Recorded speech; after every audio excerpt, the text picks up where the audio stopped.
नमस्कार फ्रेंड। जो seventh class की हिस्ट्री की एनसीईआरटी है उसका चैप्टर नंबर 6 हम लोग देख रहे होंगे, जिसका हेडिंग है नगर, व्यापारी और शिल्पजन। पहली चीज देखिए क्या लिख रखा है कि एक मध्ययुगीन नगर की यात्रा पर आया कोई यात्री उस नगर के बारे में कैसी आकांक्षाएं रखता होगा। हम लोग भी विभिन्न जगहों पर घूमने फिरने के लिए जाते हैं, तो वो जगहें हमारे एक्सपीरियंस में एक एड ऑन होती हैं और उन चीज़ों के बारे में हम अपना कुछ एक अनुभव रखते हैं और उस अनुभव को लोगों के साथ शेयर करते हैं। उस समय में, प्राचीन समय में जो भी यात्री वगैरह आते होंगे वो भी कुछ इस तरीके का काम करते होंगे और अपने इन्हीं अनुभवों को यात्रा वृत्तांतों के रूप में भी वो क्या करते होंगे, कंपाइल करते होंगे। और इन यात्रा वृत्तांतों को भी आपको इतिहास के अध्ययन के एक वैलिड स्रोत के तौर पर देखा जाता है। ठीक है। जैसे इब्न बतूता ने क्या लिखा, रेहाला लिखा। तो नगरों की भी कुछ वेराइटीज वगैरह होती है, जैसे मंदिर नगर। एक मंदिर था कोई बहुत सुस्थापित सा, उसके इर्द गिर्द लोग बसते गए, कस्बा बसता गया और वो कहीं ना कहीं आगे जाकर के एक नगर के तौर पर डेवलप हो गया। ठीक है। काशी विश्वनाथ जैसी सिटीज को देखिए, ठीक है ना, या उज्जैन में महाकालेश्वर को देखिए। तो इन सारे शहरों को आप क्या कह सकते हैं, मंदिर शहर के तौर पर लिस्ट कर सकते हैं। उन शहरों की अर्थव्यवस्था उसी मंदिर के इर्द गिर्द क्या करती है, घूमती है। उसके अतिरिक्त वाणिज्यिक शहर, ठीक है, कॉमर्शियल सिटीज जैसे सूरत वगैरह में आप देखेंगे कि क्या होगा, हीरे का बहुत ज्यादा व्यापार होता है, तो उसको एक ट्रेड या कॉमर्शियल सिटी के तौर पर आप लिस्ट करेंगे। पत्तन नगर जैसे कि आपको कोचीन हो गया या मुंबई हो गया, जहां से आप क्या कर सकते हैं, एक्सपोर्ट कर सकते हैं चीजों का या इंपोर्ट कर सकते हैं। ज्योग्राफी का एक इंपॉर्टेंट फैक्ट जानेंगे कि इंडिया का जो भी एक्सपोर्ट होता है ना, इंपोर्ट होता है, जो भी एक्सटर्नल ट्रेड है, उसका 95% बाई वेट जो है सो कि ये ओशंस के द्वारा होता है और 70% जो है सो कि बाई वैल्यू ओशंस के द्वारा होता है। ठीक है। तो पत्तन नगर होते हैं या किसी अन्य प्रकार के नगर हो सकते हैं। ठीक है। और मंदिर नगर भी जो होते होंगे वो वाणिज्यिक कार्यकलापों और शिल्प उत्पादन के केंद्र भी होते होंगे। ठीक है। इस वाले चैप्टर में बहुत चीजें आपके जानने की नहीं है। ठीक है। कुछ कुछ जगहों को आइडेंटिफाई कर लेंगे, जैसे पुष्कर है जहां पे ब्रह्मा जी का मंदिर है। ठीक है। पहले के समय में, अभी सोनपुर का मेला चल रहा है, एशिया का सबसे बड़ा पशु मेला यही होता था, पुष्कर, पार्डन मी, सोनपुर। लेकिन आज के समय में जो पुष्कर है ये रिलेटिवली ज्यादा बड़ा पशु मेला हो रखा है। ठीक है। वृंदावन आप लोगों को पता ही होगा कि ये किसकी जगह है, तो ये मथुरा के आसपास है, वो जानेंगे। सूरत देखिए हम लोग चर्चा कर रहे थे, वो है ही। सोमनाथ को हम लोग लिस्ट कर सकते हैं एक मंदिर शहर के तौर पर। ठीक है। बम्बई और कोलकाता को आप पोर्ट सिटीज के तौर पर लिस्ट कर सकते हैं। ऐसे ही धार्मिक सिटीज के तौर पर हम्पी को लिस्ट कर सकते हैं। ठीक है। जिस which was closely associated with Vijayanagara empire. ठीक है। ठीक वैसे ही आप देखेंगे कि ये मछलीपट्टनम वगैरह पोर्ट सिटीज के तौर पर है। ठीक है।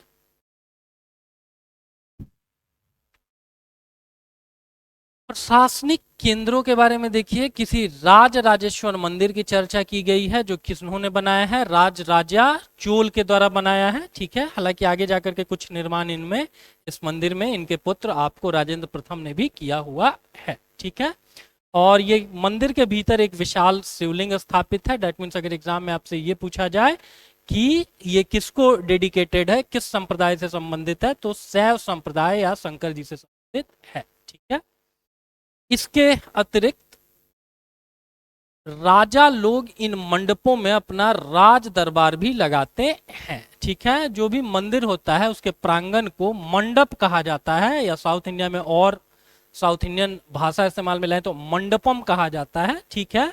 और बहुत सारे सामाजिक क्रियाकलापों के लिए ये जगह इस्तेमाल में लाई जाती है। ठीक है। तो इनका एक अपना सामाजिक महत्व भी रहा होगा। ठीक है। ये हम लोगों ने बात कर ही रखा है कि जो चोला साम्राज्य है वो कांस्य मूर्तियों के लिए जाना जाता है, जिसमें मोस्टली आपको किसकी, भगवान शंकर की नटराज के तौर पर या द डांसिंग शिवा के तौर पर आपको पोर्ट्रे किया जाता है। ठीक है।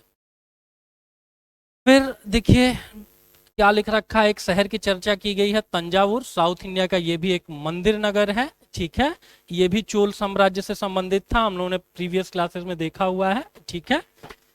मंदिर अक्सर समाज और अर्थव्यवस्था दोनों के लिए ही अत्यंत महत्वपूर्ण होते थे। अभी के समय में भी देख लीजिए, स्टेशन के पास पटना जो हनुमान मंदिर है, देखेंगे कि वो बहुत सारे लोग, बहुत सारे जो सामाजिक उत्सव वगैरह हैं, विवाह वगैरह का भी वहां पर संचालन किया जाता है। अपार्ट फ्रॉम दैट मंदिरों की एक अपनी इकोनॉमी होती है। जिस क्षेत्र में एक दो बड़े मंदिर स्थापित कर दिए गए, समझिए कि वहां की अर्थव्यवस्था में अपने आप सुधार देखने को मिलेगा। पटना हनुमान मंदिर कई सारे कैंसर संस्थानों के लिए भी फंडिंग करने का काम करता है। ठीक है, लोग वहां पर आएंगे, चढ़ावा चढ़ाएंगे, उसके कारण फूल प्रसाद या अन्य पूजा सामग्री का क्या होगा, क्रय विक्रय होगा, इसके कारण एक्टिविटीज बढ़ेगी। हो सकता है कि किसी विशेष प्रकार के वस्त्रों की वहां पर मांग हो, तो फिर आपको उसके कारण क्या होगा कि कपड़ों के व्यापार को भी मजबूती मिलेगी। है?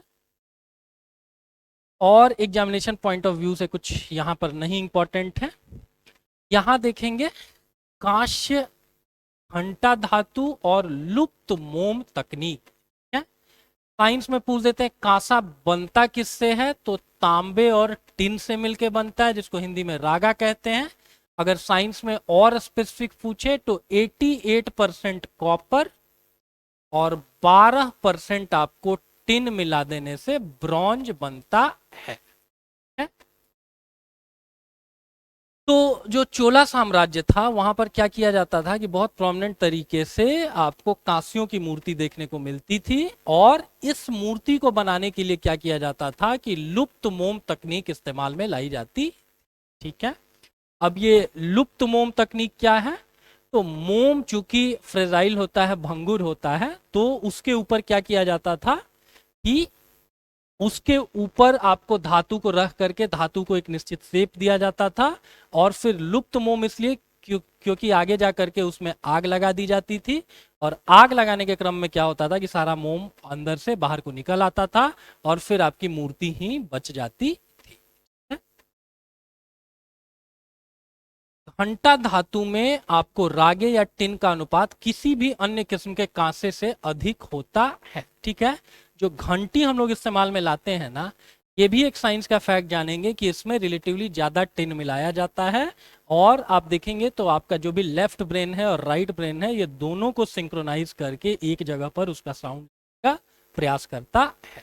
ठीक है, चोलकालीन कांस्य मूर्तियां अगर पूछे किस तकनीक से बनाई जाती थी, तो लुप्त मोम तकनीक से। या एग्जाम में ये पूछ दे कि लुप्त मोम तकनीक किस चीज के लिए इस्तेमाल में लाई जाती थी, तो कांसे की मूर्तियां बनाने के लिए। ठीक है, और वही सारी चीज आपको इसमें बताई गई है कि एक मोम की एक प्रतिमा बनाएंगे, और चूंकि ये फ्रेजाइल होगी तो इसके ऊपर आप क्या करेंगे कि आप धातु को रखेंगे और फिर धीरे से उसमें आग लगा देंगे। फिर आपको जब आपको शेप मिल जाएगा, जो भी मेटल होगा, जो भी आपको एलॉय होगा, जब उसको एक निश्चित शेप मिल जाएगा, फिर आप क्या करेंगे कि वहां पे आग लगा देंगे और मोम सारा का सारा बह करके निकल जाएगा। ठीक है, वही सारी चीज दे रखी है, इसको एक बार ध्यान में रखेंगे।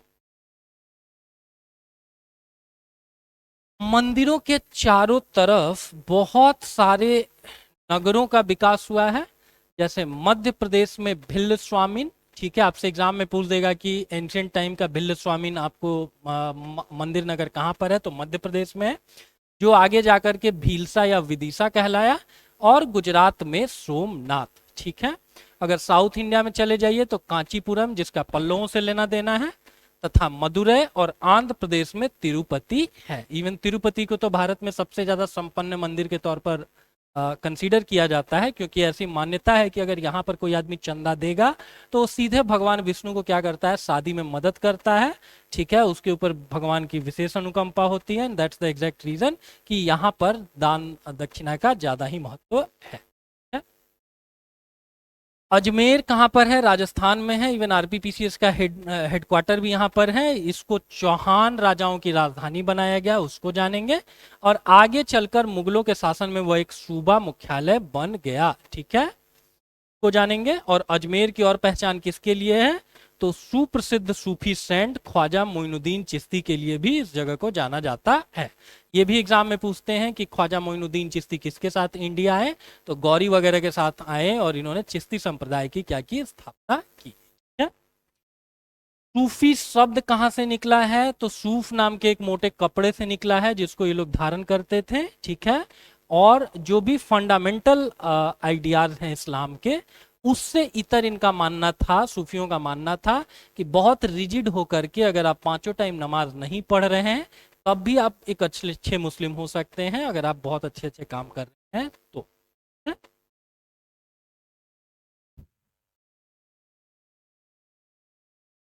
उसके अतिरिक्त देखेंगे कि अजमेर के पास ही पुष्कर सरोवर है जहां प्राचीन काल से ही तीर्थयात्री आते हैं। ठीक है, पुष्कर सरोवर की मान्यता है कि यहाँ ब्रह्मा जी के हाथ से कमल गिरा था। और एक और जीएस का फैक्ट जानेंगे जो अक्सर एग्जाम में पूछा जाता है कि एक ऋषि ने श्राप दिया था ब्रह्मा जी को कि आपकी कहीं पर भी प्रतिमा नहीं स्थापित की जाएगी, इसीलिए अपने सारे अगल बगल की जगहों पे ध्यान में अगर आप लाएंगे तो भगवान विष्णु के मंदिर मिलेंगे, भगवान शिव के मंदिर मिलेंगे, लेकिन ब्रह्मा जी का कोई मंदिर नहीं मिलेगा। तो ब्रह्मा जी को डेडिकेटेड इकलौता मंदिर कहां पर है, तो पुष्कर में है। अगले देखिए, अगले में क्या लिख रखा है, 8वीं सदी में क्या हुआ, छोटे छोटे नगरों का संजाल बिछने लगा था। उनका प्रादुर्भाव क्या हुआ, बड़े बड़े गांव से हुआ। पहले छोटा गांव, वो कन्वर्ट हो गया बड़े गांव में, वो कन्वर्ट हो गया आपको किस में, तो छोटे छोटे नगरों में, जिनको आगे जाकर के मंडपिका कहा जाने लगा और जिसको मंडी भी कह सकते हैं। ठीक है, और ये कैसी जगह होती थी, मंडी कौन सी जगह होती थी, जहां आसपास के गांव वाले अपनी उपज बेचने के लिए लाते हैं। ठीक है, जहां दुकानें और बाजार होती थी जिनको हट कहा जाता था। बाद में इसी का अभ्रंश रूप आपको हाट हो गया।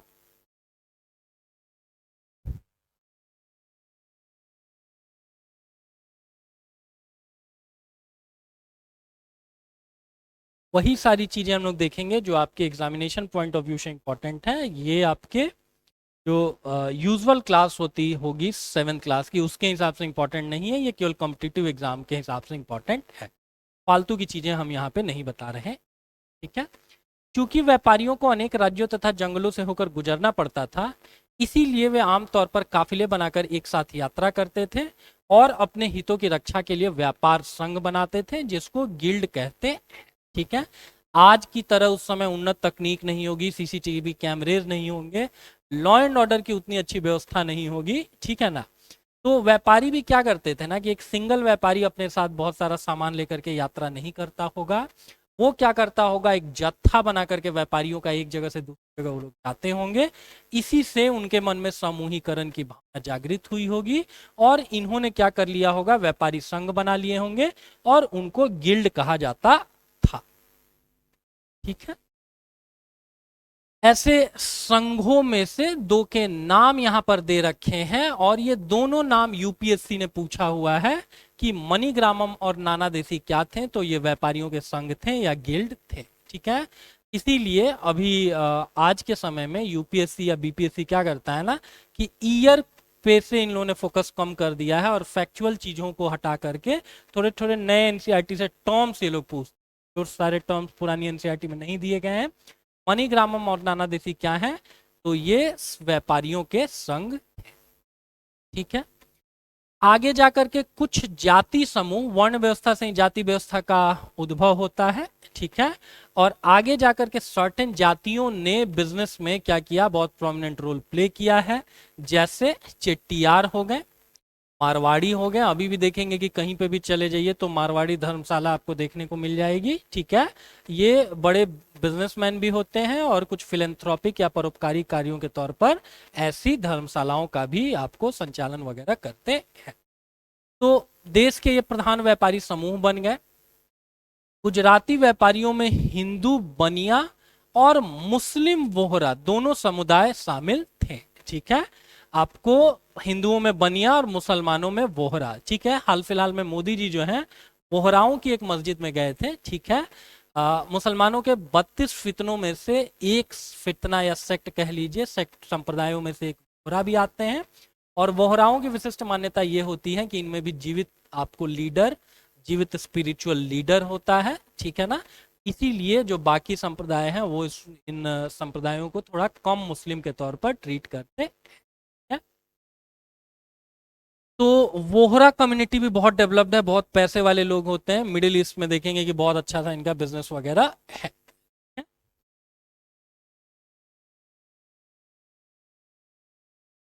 लाल सागर के बंदरगाहों में बेचे जाने वाले भारतीय मसाले और कपड़े इटावली व्यापारियों द्वारा खरीद लिए जाते थे और वहां से वे उन्हें आगे चलकर यूरोपीय बाजारों में पहुंचाते थे। क्या? साथ ही पश्चिमी तट के नगरों में अरबी, फारसी, चीनी, यहूदी और सीरियाई ईसाई बस गए थे। अब इस चीज को ऐसे समझेंगे, लास्ट क्लास में हम लोग बात कर रहे थे कि दुनिया के जो सबसे पहले मुसलमान है ना, उनमें से एक केरल के भी मुसलमान आते हैं। लास्ट क्लास में हम लोगों ने बात किया था। देखिए यही अरबियों की बात कही गई है। ठीक है, यहूदियों की बात, अभी ये बम्बई टेरर अटैक में आप लोगों ने देखा होगा कि नरीमन हाउस वगैरह पे भी आक्रमण हुआ था, ठीक है ना। और वहां के जो यहूदी वगैरह हैं वो भी आपको किसी समय पर अपने मूल क्षेत्र से, इजराइल से सताए गए, वहां से उनका एग्जाइल हुआ और वो आकर के वेस्टर्न घाट में बस गए हैं। वेस्ट में ही क्यों? क्योंकि आप देखेंगे कि ये मिडिल ईस्ट की जो भी कहानी है, यहाँ से ज्यादा पास आपको वेस्टर्न इंडिया पड़ेगा। और ईसाइयों में भी सेंट थॉमस जैसे आए हैं, सेंट वगैरह, और उन्होंने भी भारत को अपनी कर्मभूमि बनाया है। ठीक है, तो भारतीय सामान जो होता होगा ये मिडिल ईस्ट तक पहुंचता होगा। मिडिल ईस्ट के बाद देखेंगे कि यूरोप में सबसे नीचे को इटली है। ठीक है, और वही लिख रखा है कि इटली के व्यापारी ये सामान अपने पास ले आते थे और आगे जाकर के फर्दर यूरोप में महंगे दामों में बेच देते होंगे। ठीक है, कौन सी चीज यूरोपीय व्यापारियों को भारत खींच कर लेकर के आई? तो भारतीय सूती कपड़ा है। दो चीजों को की यूरोप में बहुत डिमांड थी, एक भारतीय सूती वस्त्र की और दूसरी मसालों की। मसालों के द्वारा क्या कर सकते हैं, उस समय फ्रिज वगैरह था नहीं, आप खाद्य सामग्री को क्या कर सकते हैं, लंबे समय तक संरक्षित रख सकते हैं। और भारतीय सूती जो वस्त्र हैं वो तो दुनिया भर में पॉपुलर थे। इसीलिए कहा जाता है कि वास्को डी गामा जब भारत आया है तो जितना भी वो तो व्यापारी था, उसने कुछ अपना सामान वहां से लादा, यहाँ पर बेचने के लिए लाया। ठीक है, इसके अतिरिक्त यात्रा का उसका खर्च भी था।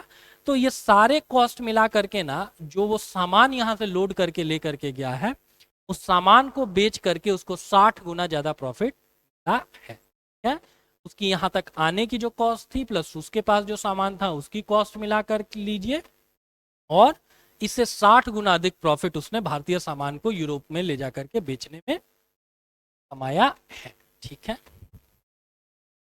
काबुल और कंधार, देखिए अफगानिस्तान की कहानी, ये भी प्रसिद्ध रेशम मार्ग से जुड़े हुए थे। प्रसिद्ध रेशम मार्ग क्या था? यही भारतीय सामान क्या होता था, चाइना से शुरू होकर के भारतीय उपमहाद्वीप में मथुरा वगैरह होते हुए क्या करता था, ये सामान अरब जगत होकर के यूरोपीय कंट्रीज तक पहुंचता था।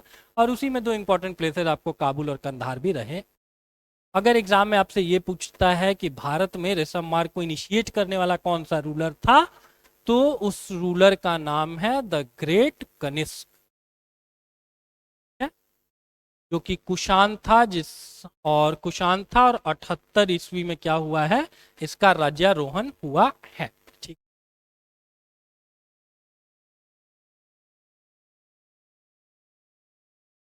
इसके अतिरिक्त जानेंगे कि बीदर के शिल्पकार तांबे और चांदी में जड़ाई के काम के लिए प्रसिद्ध थे। ये ऐसे करके पूछ देगा कि बीदर के शिल्पकार किस चीज का काम करते थे, तो तांबे और चांदी में जड़ाई का काम करते थे। और इसके अतिरिक्त बुनकर समुदायों का दो नाम दे रखा है, सलियार तथा केकोलार। ठीक है, इन सारे चीजों में कोई सा भी आपको ईयर वगैरह इन्वॉल्व नहीं है, बस छोटे छोटे टर्म्स हैं। आपसे ऐसे करके क्वेश्चन पूछ दिया जाएगा कि मध्यकालीन भारत में दो जातियों की चर्चा मिलती है, सल्लियार और कैकोलार, ये किस कामों में संलिप्त थे, तो ये लोग बुनकर समुदाय से आते थे।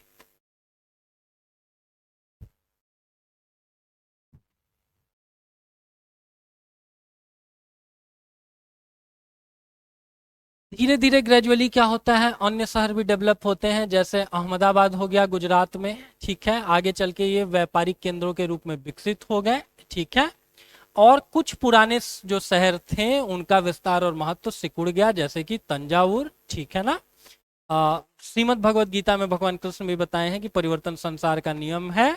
ग्रेजुअली कोई समय या कोई व्यक्ति या कोई अवधारणा ज्यादा आपको महत्व प्राप्त करती है और कालांतर में धीरे धीरे करके उसका लोप हो जाता है। ठीक है, जैसे 70s की अगर इंडियन मूवीज देखिए तो अमिताभ बच्चन साहब जो बेल बॉटम टाइप की पैंट्स वगैरह हैं वो काफी आपको पॉपुलर थी उस समय। आज के समय में वैसी पैंट अगर पहन करके आप मार्केट देंगे तो यूजुअली लोग आपका क्या करेंगे, मजाक उड़ाएंगे। एक और इंटरेस्टिंग फैक्ट ऐसे ही बताते हैं कि जैसे जो जीन्स पहन करके आज हम लोग सारे लोग गर्वान्वित महसूस करते हैं, इसकी उत्पत्ति ही हुई है अमेरिका में किस चीज के लिए, कि मजदूर जो कारखाने में काम करते हैं वो अगर पतले कपड़े पहनेंगे, सॉफ्ट कपड़े पहनेंगे, तो मशीनों के कलपुर्जों में लग करके वो फट जाएंगे। तो मजदूरों के लिए जीन्स बनाया गया था, जिसको आम जनता पहनना नहीं अच्छा मानता था, और आज के समय में देखिए कि वही फैशन में आ रखा है। ठीक है, तो अहमदाबाद क्या है, जैसे नए शहर विकसित हुए, और तंजावुर जैसे क्या हुए हैं, आपको उनका महत्व घट गया। भागीरथी नदी के तट पर स्थित वैसे ही मुर्शिदाबाद है, जो रेशमी वस्त्रों के प्रमुख केंद्र के रूप में भी उभरा है। ठीक है, मॉडर्न हिस्ट्री के टाइम पे, और आप लोगों ने पढ़ ही रखा होगा कि जो मीर कासिम था उसने अपनी राजधानी मुर्शिदाबाद से कहां को शिफ्ट की, मुंगेर को शिफ्ट की। ठीक वैसे ही हम्पी नगर जो है वो कृष्णा और तुंगभद्रा नदियों की घाटी में स्थित है। कृष्णा नदी जो कि महाबलेश्वर से निकलती है, और तुंगभद्रा इसकी सहायक नदी है। इन्हीं दोनों के मध्य आपको हम्पी शहर अवस्थित है, और ये विजयनगर साम्राज्य का केंद्र था। ठीक है, पढ़ने का एक बहुत अच्छा तरीका यह भी होता है कि अगर हिस्ट्री भी आप पढ़ रहे हैं और जियोग्राफिकल नाम्स अगर आपके जहन में आ रहे हैं, तो उससे संबंधित कुछ फैक्ट्स को आप याद करने का प्रयास करेंगे। And vice versa is also applicable. अगर आप ज्योग्राफी पढ़ रहे हैं, किन्हीं विशिष्ट जगहों का नाम आपको पता चल रहा है, तो उन जगहों का क्या ऐतिहासिक महत्व है या क्या राजनीतिक महत्व है, ये जानने का आप लोग प्रयास करेंगे तो ज्यादा बेटर होगा। ठीक है, किले की दीवारों के निर्माण में कहीं भी गारे, चूने जैसे किसी भी जोड़ने वाले मसाले का प्रयोग नहीं किया गया था। ये किसकी कहानी है, तो हम्पी की। और जो शिलाखंड थे, पत्थर थे, उनको आपस में फंसाकर गूंथा गया था। ठीक है ना, शायद यही रीजन है कि ये रिलेटिवली ज्यादा समय तक आपको क्या हुए हैं, अभी तक बचे हुए हैं। एग्जाम में पूछेंगे हम्पी किसकी राजधानी थी, तो विजयनगर वगैरह के लिए ये। ठीक है, अगला क्वेश्चन कि हम्पी नगर का वर्णन किस यात्री ने किया है, तो डोमिंगो पेस था, और ये कहां का रहने वाला था, तो पुर्तगाली था। ठीक है,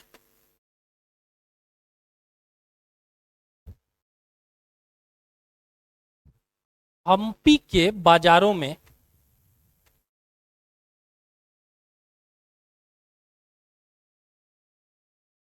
हम्पी के बाजारों में मूरो, जो कि मुस्लिम सौदागरों के लिए सामूहिक रूप से प्रयुक्त नाम था। एग्जाम में पूछे कि मूर किन को कहते थे, तो जो भी मुस्लिम सौदागर थे उनके लिए ही ये नाम प्रचलित था।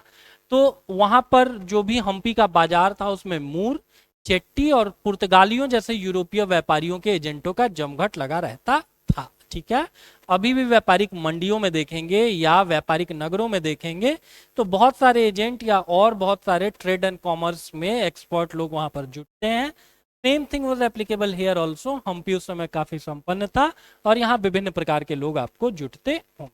ठीक है,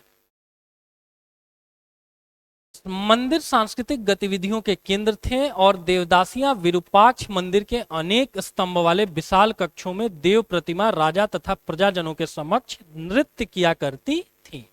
देवदासियां वैसी महिलाएं होती हैं जिनके बारे में मान लिया जाता है कि इनको अब फिजिकल शादी करने की जरूरत नहीं है, इनकी शादी खुद किन से हो रखी है, आपको भगवान से हो रखी है। ठीक है, और ये भी जानेंगे कि साउथ इंडिया में भगवान शिव का एक स्थानीय नाम क्या है, तो विरूपाक्ष है। तो ये लोग क्या करती थी कि वहां पर नृत्य वगैरह करती होंगी अपने देवता या अपने राजा को प्रसन्न करने के लिए। ठीक है, महानवमी पर्व जो आज दक्षिण में नवरात्रि पर्व कहलाता है, उन दिनों हम्पी में एक अत्यंत महत्वपूर्ण पर्व माना जाता था। एग्जाम में अगर पूछे कि महानवमी का पर्व किस जगह के लिए विशिष्ट तौर से इंपॉर्टेंट था, और आपको कंफ्यूज करने के लिए 3 नॉर्थ इंडियन नाम दे दिए जाएंगे, और धीरे से एक साउथ इंडियन नाम हम्पी का रहेगा, तो ये जानेंगे आप लोग कि महानवमी का जो पर्व है ये बहुत विशिष्ट तरीके से, बहुत भव्यता के साथ कहाँ आयोजित किया जाता होगा, तो हम्पी में किया जाता होगा। यही सारे पैटर्न होते हैं लोगों को कंफ्यूज करने के लिए। ठीक है, उसके अगले में देखिए 1565 में दक्कन के जो सुल्तान थे, जिनमें गोलकुंडा, बीजापुर, अहमदनगर, बरार और बीदर के शासक, इनके हाथों विजयनगर की पराजय होने के बाद हम्पी का भी विनाश हो गया। ठीक है। राम राया करके एक व्यक्ति था जो इन सारे छोटे छोटे राज्यों के आंतरिक मामलों में हस्तक्षेप करता था, और इन छोटे राज्यों को समझ में आ गया कि अकेले मिलकर के हो सकता है कि हम विजयनगर को ना हरा पाए, तो हम क्या करते हैं कि एक संयुक्त मोर्चा खोलते हैं इनके खिलाफ, और संयुक्त मोर्चा खोल करके विजयनगर को हरा दिया गया। और उस युद्ध का नाम क्या रखा गया है, तो राक्षस टंडी। एग्जाम में पूछे जो विजयनगर साम्राज्य है इसका वैभव किस युद्ध के बाद नष्ट हुआ, तो राक्षस टंडी। किस ईयर, तो इसका ईयर बहुत इंपॉर्टेंट है इस वॉर का, तो 1565। और कौन कौन से राज्य इन्वॉल्व थे, तो ये सारे राज्यों के नाम भी आपको पता होने चाहिए। ठीक है। सूरत पश्चिम का प्रवेश द्वार। अब अभी हम लोगों ने देखा कि वेस्टर्न जो कोस्ट है वो बहुत इंपॉर्टेंट था। जो भी वहां से व्यापारी वगैरह आते थे या जो भी भगाए सताए हुए लोग होते थे मिडिल ईस्ट के, ठीक है, उनको शरण देने वाली जगह आपको कौन सी थी, या व्यापारियों के लिए भी कौन सी जगह विशिष्ट होती होगी, तो भारत का जो पश्चिमी आपको किनारा है वो वहीं पर आप देखेंगे तो सूरत है। ठीक है। मुगल काल में कैम्बे, जिसको आज खंभात की खाड़ी भी कहा जाता है, और अहमदाबाद के साथ साथ गुजरात में ये सारी जगह पश्चिमी व्यापार का वाणिज्यिक केंद्र बन गई थी। सूरत ओरमुज, जो हॉर्मुज लिखा हुआ है, से होकर पश्चिमी एशिया के साथ व्यापार करने के लिए मुख्य द्वार की तरह था। और सूरत को मक्का का प्रस्थान द्वार भी कहा जाता था, क्योंकि बहुत से हज यात्री यहीं से रवाना होते थे। ठीक है। जैसे जो मिडिल ईस्ट में अगर आप जाएंगे तो वो आपके किस साइड में, वेस्टर्न साइड में है, तो उस जगह तक जाने के लिए आप कलकत्ता से कोई फ्लाइट, कोई रेलगाड़ी, कोई जलयान तो पकड़ेंगे नहीं, जाना होगा आपको इंडिया के वेस्ट साइड में। और सूरत को मक्का का प्रवेश द्वार कहा जाता था, क्योंकि यहां से बहुत से लोग हज यात्रा पर जाते थे। और एग्जैक्ट इस क्वेश्चन को यूपीएससी ने पूछा हुआ है, if I am not wrong 1998 या कुछ 19 में, कि जो मक्का का प्रवेश द्वार किस भारतीय पत्तन या भारतीय नगर को कहा जाता था, तो exact answer would be your Surat. ठीक है। ठीक वैसे ही ईस्टर्न कोस्ट पर चले आइए तो एक जगह इंपॉर्टेंट है मसूलीपट्टनम या मछलीपट्टनम। ठीक है। ये कहां पर है, तो कृष्णा नदी के डेल्टा पर है, और यहाँ भी आपको विभिन्न प्रकार की गतिविधियों का केंद्र था। यहाँ पर अंग्रेजों ने भी क्या किया था, अपनी व्यापारिक कोठी वगैरह खोला था। ठीक है। और यहाँ पर देख सकते हैं कि ईस्ट इंडिया कंपनी के लिए तो इंपॉर्टेंट था ही था, ये सबको पता है। हो सकता है आपसे पूछ दे कि मसूलीपट्टनम का किला किसने बनाया, तो ये इंग्लैंड वालों ने नहीं, हॉलैंड वालों ने बनवाया। आपसे यही सारे स्पेसिफिक क्वेश्चन पूछे जाएंगे। ये देखिए बच्चे बच्चे को आज के समय में पता हो रखा है कि मसूलीपट्टनम में व्यापारिक कोठी किनकी थी, तो अंग्रेजों की थी। However a fort was built there but not by the British, it was built by the Holland और डच पीपल। ठीक है। इस देखिए अंग्रेज यात्री का नाम अभी तक आपको एग्जाम में नहीं पूछा है, हो सकता है आपसे पूछ दे कि कोई अंग्रेजी ईस्ट इंडिया कंपनी के एक गुमास्ते, गुमास्ते मतलब एक वहां का वर्कर, जिसका नाम था विलियम मैड वर्ल्ड, इसने मसूलीपट्टनम का क्या किया है, वर्णन किया है। ठीक है। अभी तक हॉपकिंस वगैरह की ही बात पूछी गई है, थॉमस रो की बात पूछी गई है। इस व्यक्ति का नाम विलियम जो मेथवर्ड है, इसका नाम नहीं पूछा गया है, तो हो सकता है आने वाले एग्जाम्स में आपसे इनका नाम पूछा जाए। अगले में देखिए क्या लिख रखा है, मुगलों ने गोलकुंडा तक अपनी शक्ति बढ़ा ली तो उनके प्रतिनिधि सूबेदार मीर जुमला ने, इसका मतलब कि मुगलों का जो उस समय स्थानीय प्रतिनिधि दक्षिण भारत में रहा होगा, ये कौन होगा, तो ये मीर जुमला था। इसने ही हॉलैंड वासियों और अंग्रेजों को आपस में भिड़ाना शुरू कर दिया, एंड फाइनली 1686 में मुगल बादशाह औरंगजेब ने गोलकुंडा को मुगल साम्राज्य में मिला लिया। एग्जाम में कई बार पूछा गया है कि गोलकुंडा को किसने फाइनली कॉन्कर किया, तो ये औरंगजेब ने, और 1686 में इस काम को अंजाम दिया गया। 1707 तक आप लोगों को पता ही होगा कि औरंगजेब रूल करता था। ठीक है। उसके अगले में देखिए क्या लिख रखा है, अब यूरोपीय कंपनियों के सामने अन्य विकल्प ढूंढने की समस्या आ गई। क्यों, क्योंकि अब इनको क्या करना था कि अब इंडिया में धीरे धीरे ये लोग पेनिट्रेट कर गए थे, अब इनको क्या करने की जरूरत थी, अपने बिजनेस को एक्सपेंड करना था। और एक्सपेंड करने के क्रम में ही क्या किया गया है कि अब इन्होंने अपने व्यापारिक केंद्रों को और मजबूती से बनाना शुरू कर दिया। इस बात की भी आवश्यकता महसूस की गई कि कंपनी के जो नए केंद्र हों वो एक साथ राजनीतिक, प्रशासनिक और वाणिज्यिक भूमिकाएं भी अदा करें। शुरू शुरू में जब ये आए थे तो इनका काम केवल कॉमर्शियल एक्टिविटीज तक सीमित था। धीरे धीरे इन्होंने भारत के राजनीतिक और प्रशासनिक मामलों में भी क्या किया, इंटरफेयर करना शुरू किया। भारत की जो भी स्थानीय परिस्थितियां थी, स्थानीय शासक हमेशा आपस में लड़ते रहते थे। अंग्रेजों ने अपनी फूट डालो राज करो की नीति को यहाँ पर इंप्लीमेंट करना बेटर समझा। ठीक है। जब कंपनी के व्यापारी बंबई, जो कि वर्तमान का मुंबई है, कलकत्ता, जो कि वर्तमान का कोलकाता है, और मद्रास चले गए, तब मछलीपट्टनम अपने व्यापार और समृद्धि दोनों ही खो बैठा। ठीक है। कलकत्ता के बारे में आप लोगों को शायद पता होगा कि कोलकाता, सूतानाती और गोविंदपुर करके 3 गांव थे जो अंग्रेजों ने खरीदे थे स्थानीय जमींदारों से, और इसी को एक छोटे मोटे शहर के तौर पर डेवलप किया कलकत्ता, जो आज के समय में इंडिया के 4 सबसे बड़े महानगरों में एक है। ठीक है।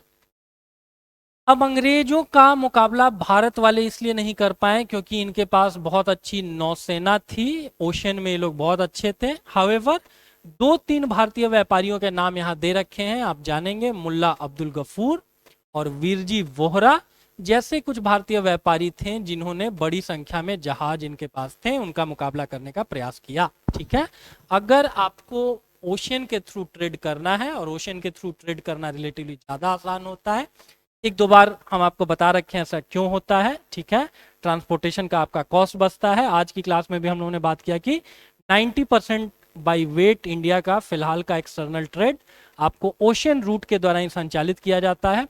तो चूंकि ब्रिटिशर्स क्या थे, रिनेंसा के कारण ज्यादा प्रभुत्ववान थे, पुनर्जागरण वहां हो रखा था, वैज्ञानिक खोजों के कारण वो अच्छी अच्छी नावें बना ले रहे थे, तो उनको उनसे पार पाना, उनका मुकाबला करना ओशन में संभव नहीं था भारतीयों के लिए। हाउएवर ये 2 नाम दे रखे हैं, मुल्ला अब्दुल गफूर और वीरजी वोहरा, ये कुछ स्थानीय भारतीय व्यापारी थे जिन्होंने अंग्रेजों का सामना करने का प्रयास किया। ठीक है। जो भी भारतीय शिल्पी जन थे वो पेशगी की प्रणाली पर काम करने लगे। पेशगी का मतलब ही होता है कि उन्होंने जिन यूरोपीय एजेंटों से पहले ही पेशगी ले ली थी उन्हीं के लिए उनको कपड़ा बुनना होता था। पेशगी मतलब एडवांस समझिए। इंडिया का जो कपड़ा था उसकी डिमांड बहुत ज्यादा थी यूरोपियन मार्केट में। इसी चीज को भुनाने के लिए अंग्रेजों ने शुरू में ज्यादा धन का लालच दिया, या यूरोपियन ने ज्यादा धन का लालच दिया। ये कुछ एडवांस दे देते थे और उसी एडवांस को क्या कहा जाता था, पेशगी कहा जाता था। ठीक है। और धीरे धीरे बड़े बड़े शहर बनाए गए जो आज के तारीख में बड़े महानगर हैं, जैसे बंबई, कलकत्ता और मद्रास। शिल्प और वाणिज्य में परिवर्तन आए, और जब बुनकर जैसे कारीगर तथा सौदागर यूरोपीय कंपनियों द्वारा इन नए नगरों में स्थापित ब्लैक टाउन्स में स्थानांतरित किए गए। ठीक है। जब आप कहीं पर अपनी फैक्ट्री स्टैब्लिश करेंगे, अगर आप किसी भारतीय व्यापारी को, शिल्पकार को पेशगी देंगे, तो आप चाहेंगे कि उसके साथ आपका निकट संबंध बना रहे। इस संबंध को इंश्योर करने का एक अच्छा तरीका हो सकता है कि उनको अपने पास बुला लीजिए, थोड़ी जगह दे दीजिए रहने के लिए। तो बड़े बड़े शहरों में ऐसे ही ब्लैक टाउन्स बना दिए गए। और ब्लैक मतलब कि चूंकि भारतीयों का कलर उनके मुकाबले थोड़ा फेडेड होता है, तो हम लोगों को लोग ब्लैक्स कहते थे, और जहां पर भारतीयों को बसाते थे उनको ब्लैक टाउन्स कहते थे। तो ऐसी ही कुछ जगहों में से मद्रास में बसाया अंग्रेजों ने फोर्ट सेंट जॉर्ज, और कलकत्ता में बसाया फोर्ट सेंट विलियम्स। ये दोनों आपसे एग्जाम में पूछे जाते हैं कि फोर्ट सेंट जॉर्ज कहां पर है, तो ये मद्रास में है, और फोर्ट सेंट विलियम कहां पर है, तो ये कलकत्ता में है। ठीक है। और वेलेजली के समय में इस जगह को जो भी अंग्रेजी एजेंट थे या उनके जो भी कर्मचारी थे उनको ट्रेन करने के लिए इस जगह को इस्तेमाल में लाया जाता था। हाउएवर लेटर ऑन इसको इंग्लैंड में हेलबरी में शिफ्ट कर दिया गया। अगले में देखिए वास्को डिगामा और क्रिस्टोफर कोलंबस की कहानी। दोनों लोग भारत को ढूंढने के लिए निकले। वास्को डिगामा को भारत मिला, क्रिस्टोफर कोलंबस को यूनाइटेड स्टेट्स ऑफ अमेरिका की खोज का श्रेय मिला। ठीक है। पुर्तगाली नाविक वास्को डिगामा, ये भी जानेंगे ये कहाँ का था, पुर्तगाल का था। ठीक है। अटलांटिक महासागर पार करके अफ्रीका के समुद्री तट के साथ यात्रा करते हुए कहाँ होकर के आया था, केप ऑफ गुड होप होकर के आया था। और केप ऑफ गुड होप क्या है, अफ्रीका का दक्षिणतम आपको सिरा है, शिप ऑफ गुड होप। वहीं पर ओशन करंट्स चलती हैं आपको अगुलहास या बेंगवेला करके, ठीक है। तो एग्जाम में पॉइंट ऑफ व्यू से जानेंगे, ये पुर्तगाली था, ठीक है। अफ्रीका होकर के केप ऑफ गुड होप होकर के ये इंडिया आया। फिर केप ऑफ गुड होप से पार करके आप कहाँ निकलेंगे, हिंद महासागर में निकलेंगे। कब किस ईयर आया, 1498। कहाँ आया, कालीकट, जो कि आपको केरल में है।